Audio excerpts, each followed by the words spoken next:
हरे कृष्णा सभी दोस्तों को। चले हम आज का सेशन स्टार्ट करेंगे। बात करेंगे निफ्टी, सेंसेक्स, बैंक निफ्टी और मिड कैप में कल का बाजार, कल हमारा वीकेंड का मार्केट होने वाला है, किस तरह से परफॉर्म कर सकता है और क्या साइकोलॉजी होने वाली है मार्केट की, पूरा डिटेल में हम यहाँ पे एनालिसिस करेंगे। मोस्ट इंपॉर्टेंट लेवल की बात करेंगे, मोस्ट इंपॉर्टेंट न्यूज की बात करेंगे कि ग्लोबल मार्केट पे क्या न्यूज चल रहा है और उसका क्या इंपैक्ट मार्केट में हो सकता है, पूरा डिटेल में हम यहाँ पे बात करेंगे। लेकिन सबसे पहला बात करते हैं मार्केट का।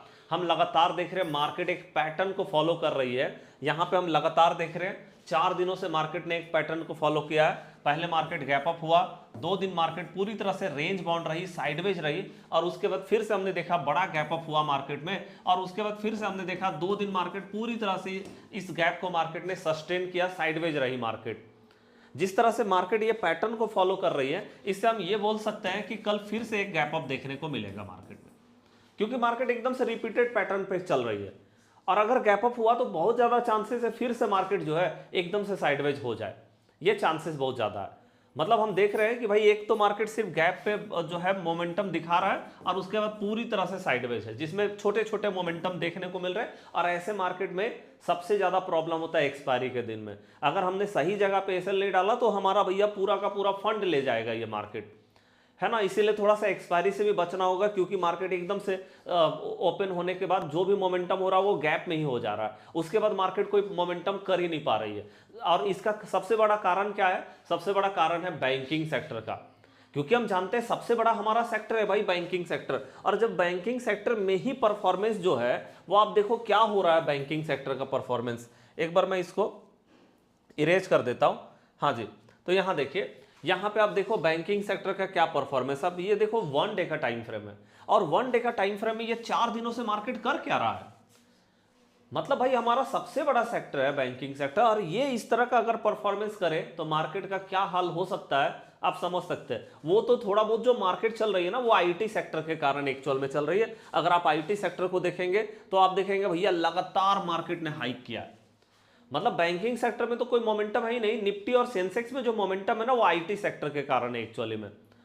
ओके, आईटी के कारण लगातार हम देख रहे हैं कि थोड़ा सा मोमेंटम आप ट्रेंड में जा रही है, या ग्रीन कैंडल हमको देखने को मिल रहा है निफ्टी में, या थोड़ा जो है प्रीमियम मोमेंटम जो देखने को मिल रहा है वो आईटी है। ये दूसरा हमारा सबसे बड़ा सेक्टर है। और हम जानते हैं कि आईटी जो हाइक हो रही है, इसका कारण क्या है? इसका कारण है एआई सेक्टर। आप जानते हैं ना कि भैया आईटी में कितना भयंकर वाला गिरावट हुआ है, वो आप जानते हैं कि क्या गिरावट हुआ आईटी में। देखिए, कभी आईटी जो है ना वो 40,000 से ऊपर हुआ करती थी। आप समझ सकते हैं 40,000 से ऊपर कभी आईटी हुआ करती थी, और इसके बाद इसने जो गिरावट दिखाया तो भैया पहुंच गई कहां पे? अब देखो पहुंच गई थी 27,000 के लेवल पे, और 27,000 से भी नीचे, 26,000 के भी नीचे पहुंच गई थी। ऐसा ये आईटी का हाल हुआ है, आप देख सकते हैं। उसके बाद हम देख रहे हैं कि अभी एकदम से हाइक जो हो रही है, ये कारण क्या है? AI sector. क्योंकि जब आईटी में गिरावट हुई थी ना, तब भी हम देख रहे थे कि मतलब एआई सेक्टर जो है उसमें हम देख रहे थे कि उसके स्टॉक में जैसे जैसे हाइक हो रहा था, सर्ज हो रही थी, वैसे वैसे हम देख रहे थे कि हमारा जो आईटी सेक्टर है वो लगातार डाउन साइड में जा रही थी।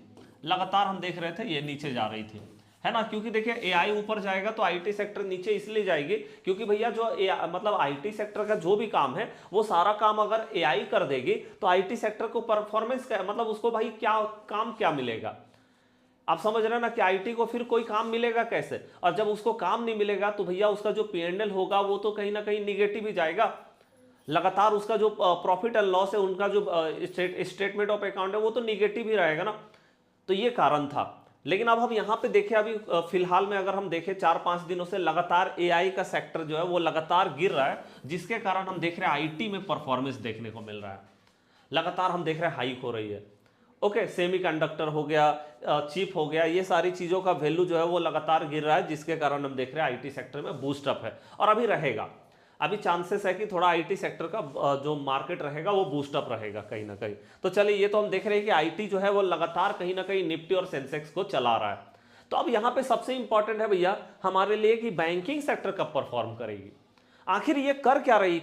अब देखो मार्केट में अगर कभी भी आप देखो 1 डे का टाइम फ्रेम में अगर कभी भी कोई डोजी टाइप कैंडल इस तरह का फॉर्म हो, तो समझ लेना मार्केट किसी चीज का इंतजार कर रही है ना। किसी चीज का मार्केट इंतजार कर रही है, जिसके कारण जो है यहां पे बायर भी रुके हुए हैं और सेलर भी एक जगह पे रुके हुए हैं। सेलर ऊपर से प्रेशर बना रहे एक रेंज से, मतलब एक हाई से और एक जो इंपॉर्टेंट लो है वहां से जो है बायर जो है वो प्रेशर लगा रहे हैं और मार्केट एकदम से लगातार जो है वो डोजी टाइप कैंडल फॉर्म कर रही है। ओके, अब यहाँ पे सबसे इंपॉर्टेंट है कि बैंकिंग सेक्टर किस चीज का इंतजार कर रही थी। मैं आपको बता दूं, मेरे को लगता है कि बैंकिंग सेक्टर फेड का इंतजार कर रही थी। फेड का डिसीजन का इंतजार ये जो है ना ये कर रही थी भाई, कि फेड का क्या डिसीजन आने वाला है। अभी हम देखेंगे तो बैंक ऑफ इंग्लैंड का भी जो है डिसीजन आया है ना। बैंक ऑफ इंग्लैंड ने क्या किया, अपना रेट को अनचेंज रखा है ना। और हमने कल देखा फेड का डिसीजन आया।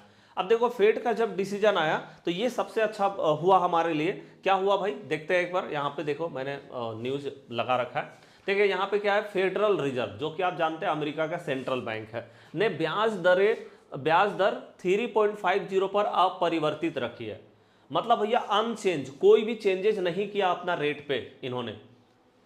अब देखो रेट अगर बढ़ा देते हैं तो मार्केट उसको निगेटिव लेके चलती है, और अगर रेट घटा देते हैं तो मार्केट उसको पॉजिटिव लेके चलती है। रेट अगर कट होता है मार्केट एकदम से उछल जाती है, और रेट अगर हाइक होगा तो एकदम से मार्केट जो है ना पूरी तरह से गिर जाएगी जबरदस्त तरीके से, वो चीज़ है। लेकिन यहाँ पे मतलब फेड का जब अनाउंसमेंट आया तो वहाँ पे इन्होंने अपना रेट जो है वो अनचेंज रखा। लास्ट टाइम भी जब फेड का अनाउंसमेंट आया था तो अनचेंज रखा था इन्होंने अपना रेट को, और सेम टू सेम अब भी वही किया है ना। 3.5% में अनचेंज रखा है। 3.5 से 3.75 का बीच में एक जो है इन्होंने अपना बेंचमार्क बना लिया ब्याज का, उसके बीच में ही इन्होंने अनचेंज रखा है।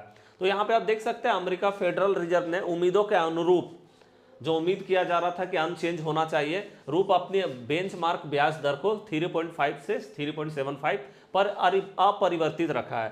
फेड ने कहा कि मजबूत उत्पादकता वृद्धि है ना, यहाँ पे आप देखिएगा भैया। उसके बाद पूंजी निवेश के कारण बढ़ी हुई अनिश्चित है ना, मतलब जो हम जिसको बोलते हैं क्या बोलते हैं, अनसर्टेनिटी है ना। तो जो अनसर्टेनिटी के बावजूद अर्थव्यवस्था ठोस गति से बढ़ रही है। मतलब ये बोल रहे हैं कि भाई ठीक है, ग्लोबल मार्केट पे अनसर्टेनिटी है, क्योंकि लगातार हम देख रहे हैं यूएस और ईरान के बीच में जो है कॉन्फ्लिक्ट चल रही है, तो अनसर्टेनिटी है। फिर भी हम देख रहे हैं कि उत्पादन के बाजार में या पूंजी के बाजार में लगातार जो है वृद्धि हो रही है ना। एक इंक्रीजमेंट जो है वो हम देख रहे हैं, लगातार ये ग्रोथ जो है वो हो रही है, ये बोल रहे हैं इस तरह का, ठीक है। और यहाँ पे हम देख रहे हैं, यहाँ पे ये बोल रहे हैं कि इन्फ्लेशन जो है 2% के लक्ष्य से ऊपर बनी हुई है। मतलब अमेरिका का जो लक्ष्य है, फेड का जो लक्ष्य है कि भैया हम अपने इन्फ्लेशन को 2% या उससे नीचे रखेंगे, लेकिन अभी उससे ऊपर है। और इसका कारण भी ये बता रहे हैं कि इसका कारण क्या है कि ऊर्जा क्षेत्र, आप जानते हैं एनर्जी क्षेत्र,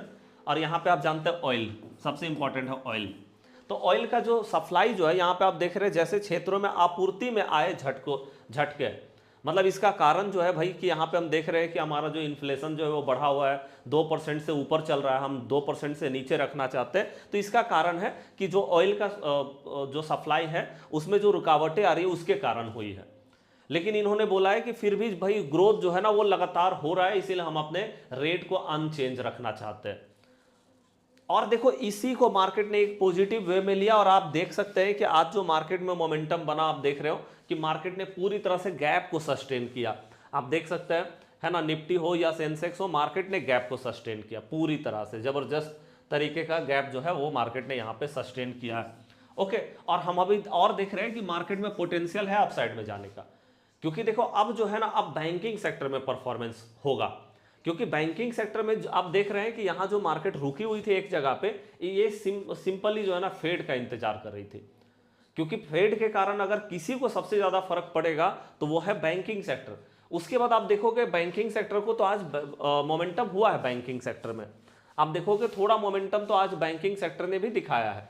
आप देख रहे थे फर्स्ट टाइम में एकदम से डाउन साइड में जा रही थी, लेकिन उसके बाद मार्केट ने एकदम से मोमेंटम चेंज किया और मार्केट का मोमेंटम अप साइड में शिफ्ट हुआ। एक बार तो लग रहा था कि भाई बैंकिंग सेक्टर एकदम मार्केट को नीचे लेके चली जाएगी, पूरी तरह से निगेटिव दिखाई दे रही थी, लेकिन सेकेंड हाफ में जो है मार्केट का मोमेंटम चेंज हुआ है ना। और अब मार्केट में अब हम देख भी रहे हैं कि एक अच्छा मोमेंटम जो है वो बनता हुआ नजर आ रहा है। जो अभी तक यहाँ पे हम देख रहे हैं एकदम लगातार जो है मार्केट एक जगह पे खड़ी थी, आज थोड़ा मोमेंटम देखने को मिला है बैंकिंग सेक्टर में।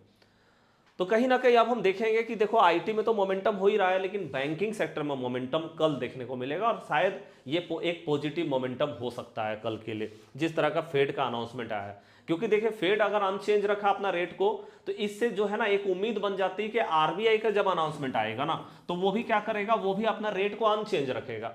और रेट को अनचेंज रखने का मतलब क्या है कि भैया जो है मार्केट उसको कहीं ना कहीं पॉजिटिव लेके चलेगा। क्योंकि देखिए मार्केट को डर है कि भैया जिस तरह से ऑयल का जो है सप्लाई जो है वहां पे रुक रहा है ना, हॉर्मुज क्लोज है जिसके कारण, है ना, या फिर वहां से सप्लाई उतना मात्रा में हो नहीं रहा जितना होना चाहिए। तो यहाँ पे कहीं ना कहीं डर है कि आरबीआई कहीं अपना रेट को बढ़ा ना दे। लेकिन जिस तरह से फेड का अनाउंसमेंट आया, तो आप जानते हैं फेड को फॉलो करता हमारा इंडिया भी, अमेरिका को फॉलो करता, वहां जिस तरह से होती है उसी तरह से हम भी काम करते हैं लगभग, है ना। तो अब यहां से एक डर खत्म हो गया कि आरबीआई जो है रेट को बढ़ाएगी।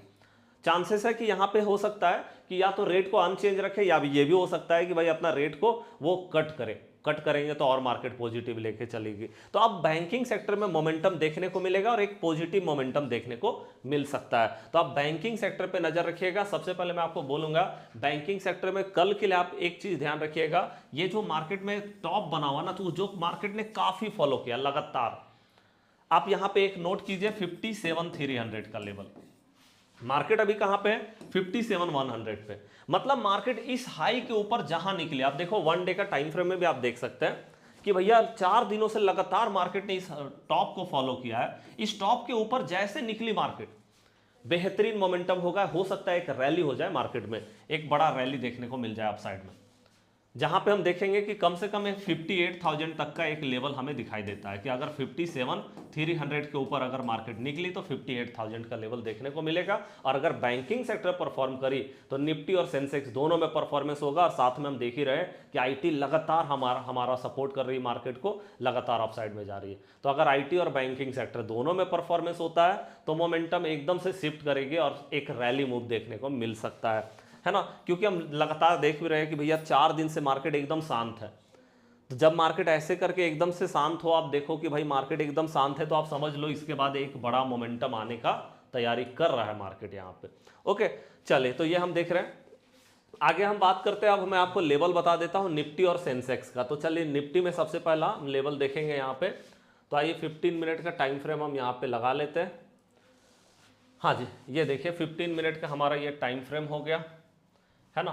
तो यहाँ पे आप देखो कि हमारा लेवल क्या होने वाला है। देखिए सबसे पहले आप सेंसेक्स में लेवल को नोट कीजिएगा। तो यहाँ पे देखिए सेंसेक्स में जो है यहाँ पे एक इंपॉर्टेंट लेवल है 78,106।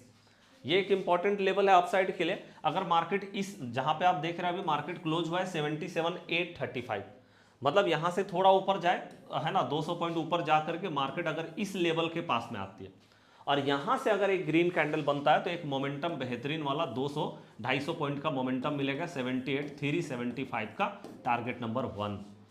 ये बहुत अच्छा फेज होगा। अगर यहां से मार्केट ऊपर निकली ना तो ये एक सॉलिड मोमेंटम देखने को मिलेगा यहां से। और इसके बाद अगर यहां से मार्केट अप साइड में जाती है तो यहां से आपको जो है ये देखने को मिलेगा 78,593, मतलब 600 का लेवल। तो हम देख रहे हैं एक अच्छा मोमेंटम देखने को मिलेगा। जब भी मार्केट निकलेगी 200-300 पॉइंट का मोमेंटम बेहतरीन हो जाएगा, है ना। हाँ, यहाँ पे ये जरूर हो सकता है कि थोड़ा सा रीटेस्ट करने के लिए मार्केट आ जाए। अगर देखो मार्केट यहाँ से यहाँ तक जाती है, ये लेवल हमको मिल जाता है, उसके बाद आप देख सकते हैं हाफ मतलब 50% मार्केट रीटेस्ट करने के लिए आ सकती है। इसको नोट कीजिएगा 50%। तो ऐसा करते हैं हम कि भाई मार्केट हमारा टारगेट पे आया तो हम यहाँ से अपना निकल गए पोजीशन काट करके, और उसके बाद जब फिर से वापस रीटेस्ट करने के लिए 50% का लेवल पे आता है तो वापस से हम एंट्री बना सकते हैं। क्योंकि यहाँ से भी चांसेस रहेगा कि एक अगर हमको यहाँ पे एक बुलिश मूव मिलता है, मतलब एक हमको बुलिश कैंडल मिलता है इस तरह का, है ना। आप देख रहे हैं ये हमारा रिजेक्शन कैंडल या तो प्लस टाइप का कैंडल, तो यहाँ से हम जो है बुलिश हो सकते हैं। ठीक है जी, चले तो ये हमारा हो गया बुलिश कैंडल। इसके ऊपर आप देख रहे हैं लेवल हमने बता दिया है। हाँ, 593 के ऊपर जाएगी तो वीकनेस होगा मार्केट के अंदर में, है ना। चले अब हम देखते हैं डाउन साइड के लिए लेवल। तो डाउन साइड के लिए अगर हम देखें तो मार्केट में हमें क्या दिख रहा है 77,604, ये लेवल हमारे लिए इंपॉर्टेंट है। अगर इस लेवल के नीचे मार्केट जाती है तो यहाँ से हम देखेंगे कि हमको जो मोमेंटम मिलेगा वो 77,356 टारगेट नंबर 1, इसके नीचे टारगेट नंबर 2 77,87, और इसके नीचे आप एक साइकोलॉजिकल लेवल लिख लीजिए, वो है 77,000 का लेवल। हाँ जी, ये इंपॉर्टेंट होने वाला। ठीक है, चलिए तो ये हमारा, लेकिन हाँ थोड़ा सा मार्केट हाइक करके अगर मार्केट को डाउन साइड में भी जाना, प्रॉफिट बुकिंग भी आना है, तो थोड़ा मार्केट अप साइड में जा करके ही नीचे आ सकती है। तो आप यहाँ पे अपना देख लेना कि अगर कुछ रिजेक्शन कैंडल बनता है इस तरह का, या फिर हमको कुछ प्लस टाइप का कैंडल मिलता है, वहां से हम बेयरिश हो सकते हैं, चाहे जहां भी बने। अगर इस तरह का कैंडल बनता है तो इसका हाई पे एसएल लगा करके हम इसके बाद मार्केट में बेयरिश हो सकते हैं। ठीक है जी, तो ये हो गया हमारा। उसके बाद अगर हम निफ्टी की बात करें तो देखिए निफ्टी में हम लगातार देख रहे हैं कि मार्केट जो है ये हाई पे हाई बनाए जा रही है ना, और कल चांसेस है कि गैप अप ले करके मार्केट फिर से हो सकता है सस्टेन करे। तो देखिए सबसे इंपॉर्टेंट होगा ये जो लास्ट टाइम में मार्केट ने हाई बना रखा, आप देख रहे हो यहाँ पे एक गैप है, यहाँ पे एक गैप है। ओके, इस गैप के ऊपर निकलने का मतलब है मार्केट का एक बेहतरीन मोमेंटम दिखाना। मतलब आप देखोगे अगर गैप को, तो मैं आपको एक बार दिखा देता हूँ, गैप जो है वो है 24,348। मतलब ये लेवल आप नोट कर लीजिए निफ्टी में, ये सबसे इंपॉर्टेंट लेवल होने वाला, क्योंकि इसके मतलब यहाँ जैसी मार्केट आएगी ना, इस लेवल के ऊपर हमको ये देखना है कि क्या मार्केट एक बेहतरीन बुलिश कैंडल बना रही है। अगर इसके ऊपर बुलिश कैंडल बन गया, क्योंकि इसके बाद मार्केट में पूरी तरह से गैप फिल हो जाता है ना। अभी हम देख भी रहे हैं कि मार्केट 325 पे क्लोज हुआ है, तो 348 के ऊपर अगर ग्रीन कैंडल बना, हो सकता है गैप अप आकर के मार्केट सीधे गैप अप हो जाए, तब भी हम देखेंगे पहला ग्रीन कैंडल, क्योंकि यहां देख रहे हैं गैप बना हुआ है। गैप के ऊपर में ग्रीन कैंडल अगर बनता है तो मार्केट एक बेहतरीन मोमेंटम के लिए जा रही है, जो कि आप देख रहे हैं 24,500 का लेवल है ना, और 24,550 का लेवल। मतलब आप देख सकते हैं 500 के ऊपर मार्केट जा रही है कहीं ना कहीं, अगर इस गैप के ऊपर मार्केट ने बेहतरीन सस्टेन कर लिया तो। ओके, तो ये सबसे इंपॉर्टेंट लेवल हमारे लिए होने वाला है ना। और यहाँ पे अगर 500 के पास में जाएगी तब हम देखेंगे मार्केट में सेलिंग। ओके, और नहीं तो फिर सेलिंग हमें कहाँ पे देखना है, हमें सेलिंग देखना है 24,200 के नीचे। 200 के अगर नीचे मार्केट आती है, उसके बाद हम देख सकते हैं एक बेहतरीन मोमेंटम हमको मिल जाएगा, वो 24,106 का लेवल, और उसके बाद 24,25 का ये हमारा टारगेट नंबर 1, टारगेट नंबर 2, और उसके नीचे तो आप जानते हैं 24,000 का साइकोलॉजिकल लेवल है। लेकिन हाँ 200 के नीचे जब तक नहीं आती मार्केट, तब तक वीकनेस नहीं है मार्केट के अंदर में।